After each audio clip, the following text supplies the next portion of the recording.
விஜய் இன்னும் வாக்கு நிரூபிக்கப்படாத ஒரு கட்சி ஆச்சுங்களா. ரொம்ப ஆபத்தான ஒரு நபர். விஜய் எங்களுக்கு உதிரி தாங்க. எங்களுடைய எதிரி யாருன்னு உங்களுக்கு சொல்லிட்டேன். ஒரு பூத்துல 1000 ஓட்டுகள் இருக்குது அப்படின்னு சொன்னால் குறைஞ்சபட்சம் ஒரு 300 ஓட்டுகளை நாம் தமிழர் கட்சி ஓட்டாக மாற்றணும். தாவேகா விஜய் அவர்கள் இத்தனை நாள மக்களோட பிரச்சனையில எங்கேயுமே நிக்காம பேசுறாரு. அவர் ஒரு அதிகப்படியான ஒரு பர்சனாலிட்டி கல்ட்டுனால மயக்கப்பட்டு இருக்கார். அதாவது தனி மனித வழிபாடு தன் மேல நடக்கப்படுறத அவர் ரசிக்கிறாரு, அதை அவர் விரும்புறாரு.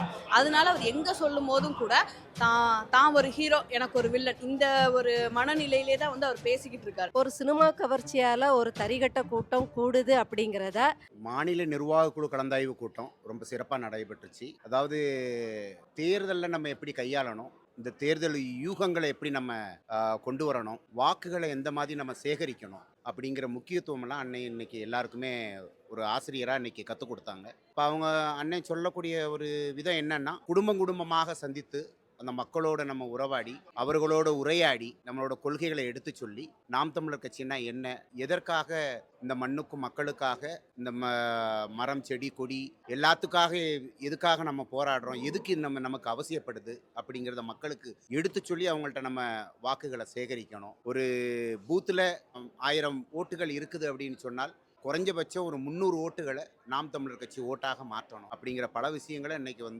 அன்னை தெரிவிச்சிருக்கிறாங்க. அப்போ அது எல்லாருக்குமே புரியக்கூடிய மனப்பான்மையில் வந்திருக்குது. இந்த வரக்கூடிய களம் 2026 தேர்தல் களம் எல்லாருக்குமே ஒரு வெற்றி வாய்ப்பாக அமையக்கூடிய களமாக இருக்கும் அப்படிங்கிறத அன்னை தெரிவிச்சிருக்காங்க. அதுக்கு தகுந்த மாதிரி நிச்சயமாக இது வெற்றி வாய்ப்பாக இருக்கும் அப்படிங்கிறத கனகமணிகண்டன் மும்பையிலிருந்து மகாராஷ்டிரா மாநில ஒருங்கிணைப்பாளராக நான் இதில் கலந்துருக்கிறேன். நான் கண்டிப்பாக இது வெற்றி வாய்ப்பாக இருக்குங்கிறத நான் உறுதியாக தெரியப்படல. அவர் தாவேகா திமுக அப்படிங்கிறத முதல்ல இருந்தே விஜய் அவர் சொல்லிக்கிட்டு தான் இருக்கிறாரு. அது அவரோட ஒரு கொள்கையாக வச்சிருக்கிறாரு. ஒருவேளை அப்படி ஒரு மாற்றம் வந்தால் அது நாங்கள் ஏற்றுக்கிறோம். அதுக்காக நம்ம அவரை குறை சொல்கிறதுக்கெல்லாம் இல்லை. எத்தனையோ அவரோட தேர்தல் அரசியலில் தவறுதல்கள்லாம் நடந்துருச்சு. அதை முதல்ல திருத்தி அந்த தற்குறின்னு எல்லா சேனல்கள்லையும் பேசிக்கிட்டு இருக்காங்க.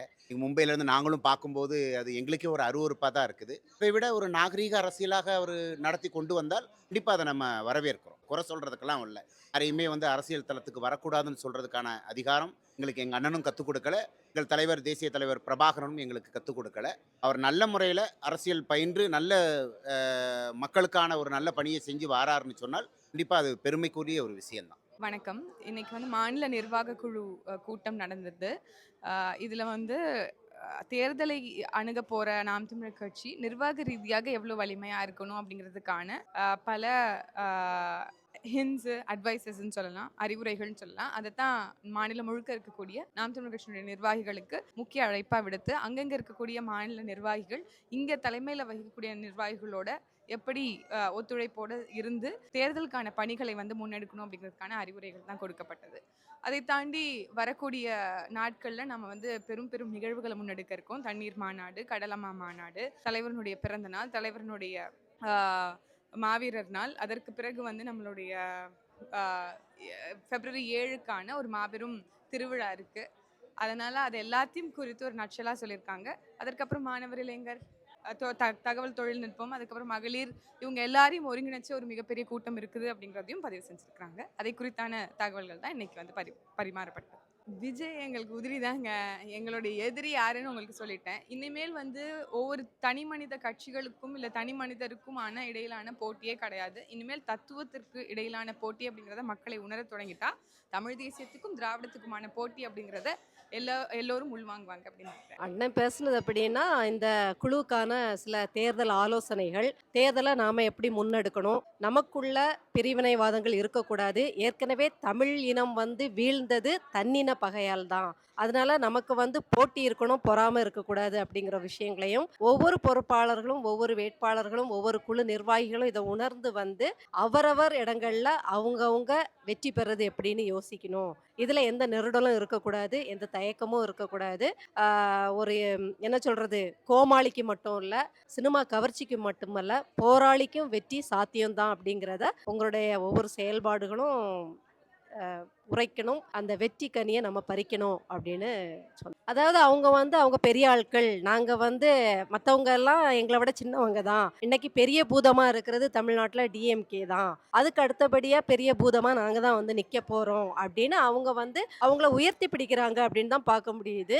ஒரு சினிமா கவர்ச்சியால் ஒரு தரிகட்ட கூட்டம் கூடுது அப்படிங்கிறத லாவகமாக ஒரு நடிகன் பயன்படுத்துகிறாருன்னா குறை வந்து தமிழ் மக்கள் மீதும் இந்த சினிமா கவர்ச்சியில பின்னாடி ஒரு தலைவனுக்கான தகுதியை திரையில தேடுற இந்த தற்குறி கூட்டத்தோட நிலைமையை நினைச்சுதான் நமக்கு பரிதாபமா இருக்கு. ஏன்னா இவங்கெல்லாம் வாக்களிச்சு இவரு தேர்தலில் வெற்றி பெற்றாருன்னா தமிழகம் ஏற்கனவே சுடுகாடா இருக்கு, இன்னும் தறிக்கட்ட நாடா ஆபாச நாடா, அது ஒரு மாதிரி சொல்லவே முடியாது, விவரிக்க முடியாத ஒரு இடத்துல போய் சேர்ந்துரும். எப்படி திமுகங்கிற பேயையும் அதிமுகங்கிற பிசாசையும் நாம விரட்டணுமோ அதுக்கு சமமா இந்த சினிமாத்தனமான அரசியல் கவர்ச்சி அரசியலையும் நாம ஒழிச்சு கட்டி தான் ஆகணும். இந்த மூணுமே ஒண்ணுதான். இப்போ திமுக அதிமுக எவ்வளவு பொல்லாதது செய்யுமோ அதே மாதிரி தான் இந்த தறிகட்ட கூட்டம், யோசிக்க தெரியாத கூட்டம், சினிமா கவர்ச்சியில ஓடுற கூட்டம், அதிமுக திமுக காங்கிரஸ் பாஜக எல்லா பேய் பிசாசுகளையும் உள்ள அடக்கி ருத்ரதாண்டவம் ஆடும். இதையே சகிக்க முடியாத நாம அதை கொஞ்சம் கூட சகிக்க முடியாது.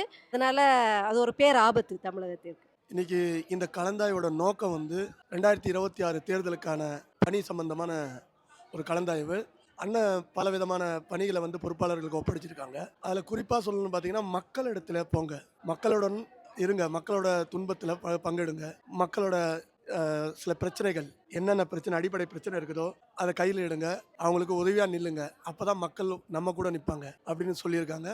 அந்த வகையில் இப்போ எங்களோட பணி தொடங்கும். இன்னும் நிறையா திட்டங்கள்லாம் சொல்லியிருக்காங்க.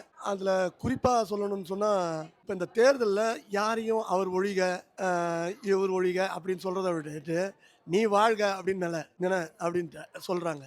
அதுதான் அண்ணன் வலியுறுத்துறாங்க. எந்த மலிவான அரசியல், இதுக்கு முன்னாடி இருந்த இந்த திராவிட அரசியல்வாதி மாதிரி மலிவான அரசியல் பண்ணாமல் பிரபாகரின் பிள்ளைகளாக ஒரு தூய தமிழ் தேசிய அரசியலை மக்களிடத்தில் கொண்டு சேர்க்கணும் அப்படின்னு சொல்லியிருக்காங்க.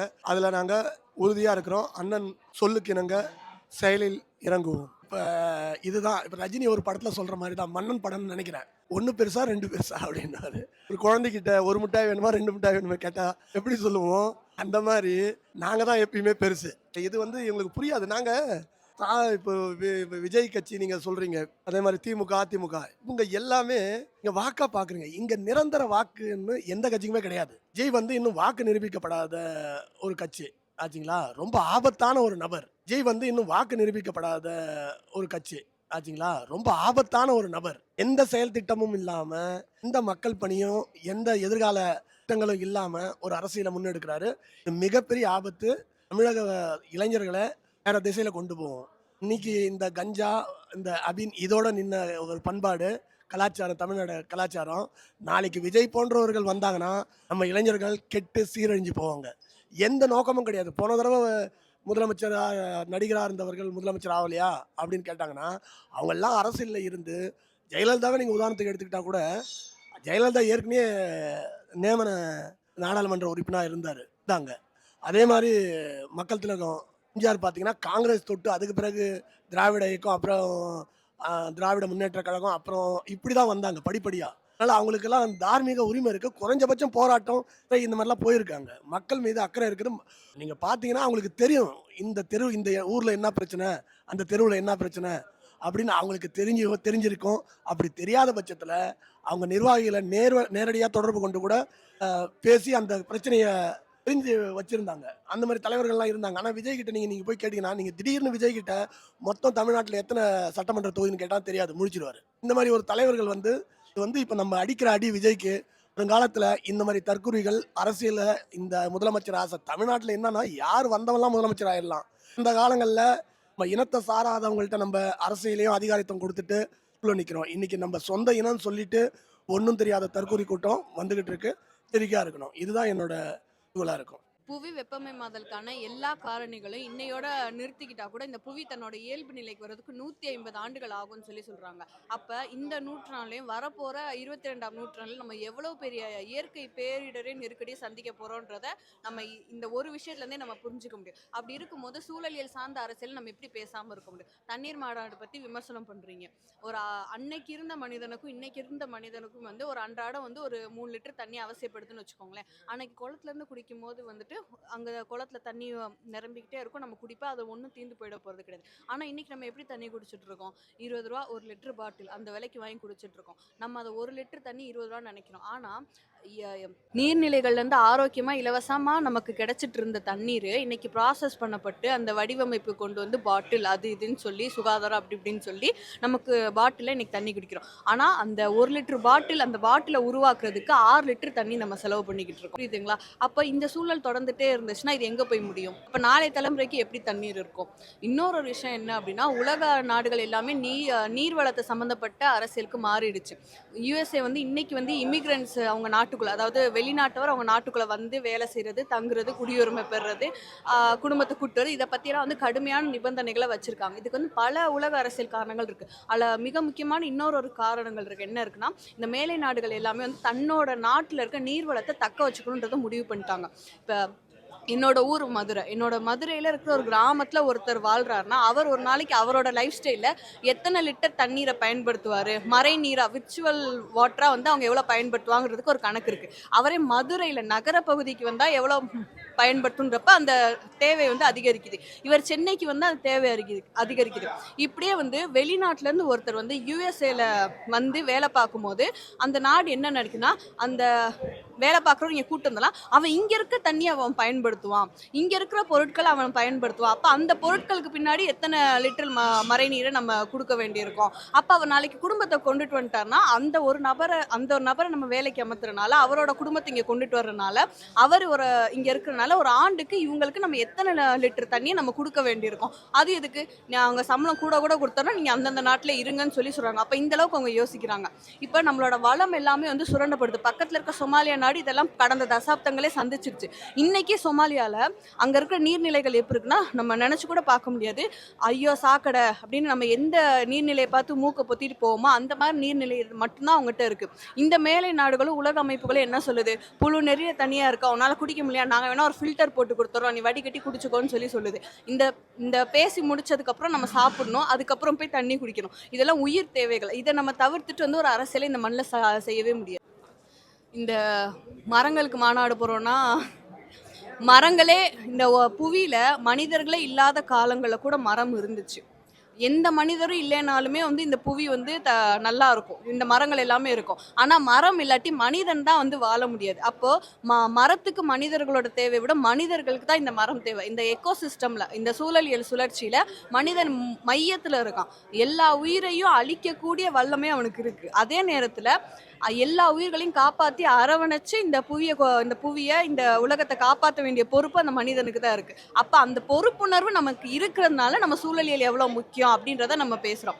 இப்போ இந்த உலகம் முழுமைக்கு வந்துட்டு இந்தியா வந்து ஒரு பெரிய சந்தையாக மாறிடுச்சு. 1991 அப்புறம் தாராளமயத்துக்கு அப்புறம் ஒரு பெரிய சந்தையாக மாறிடுச்சு.